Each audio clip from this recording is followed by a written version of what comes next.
The Whispering Park. It was close to midnight when I found myself in Ravenwood Park, a place I hadn't visited since childhood. The swings creaked gently in the breeze, and the moon cast long, crooked shadows across the empty playground. My footsteps were soft against the gravel path, but in the silence of the night, they sounded loud enough to wake the dead. I didn't want to be here. The only reason I came was to clear my mind after a long day. The park had been a happy place once, but now it felt wrong.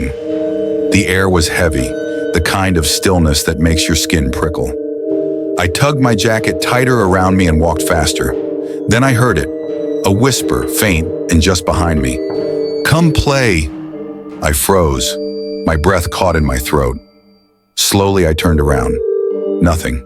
The path stretched behind me, empty except for the swings. They moved on their own, creaking in rhythm as if someone had just jumped off. I laughed nervously. "It's just the wind," I told myself, but the wind didn't laugh back. I hurried toward the park's exit, keeping my eyes forward. That's when I noticed the playground slide, gleaming silver in the moonlight.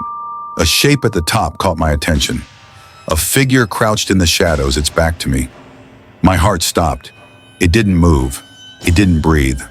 For a moment, I thought it was just my imagination, a trick of the light. But then slowly, it turned its head. A face stared back at me. Pale, hollow eyes, a mouth twisted into a wide, unnatural grin. My legs locked. I wanted to run, but I couldn't. The figure slid down, without a sound. As it reached the bottom, it vanished into the shadows. I stumbled backward, heart hammering. My chest heaved as I scanned the park, desperate for any sign of movement.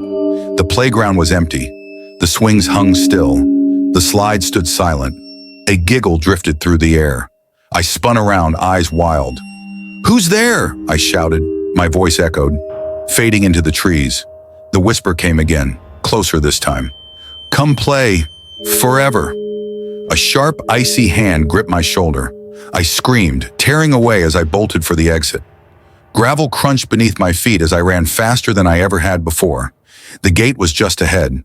I reached it, gasping, throwing myself against it. The metal was cold, biting into my palms as I pushed.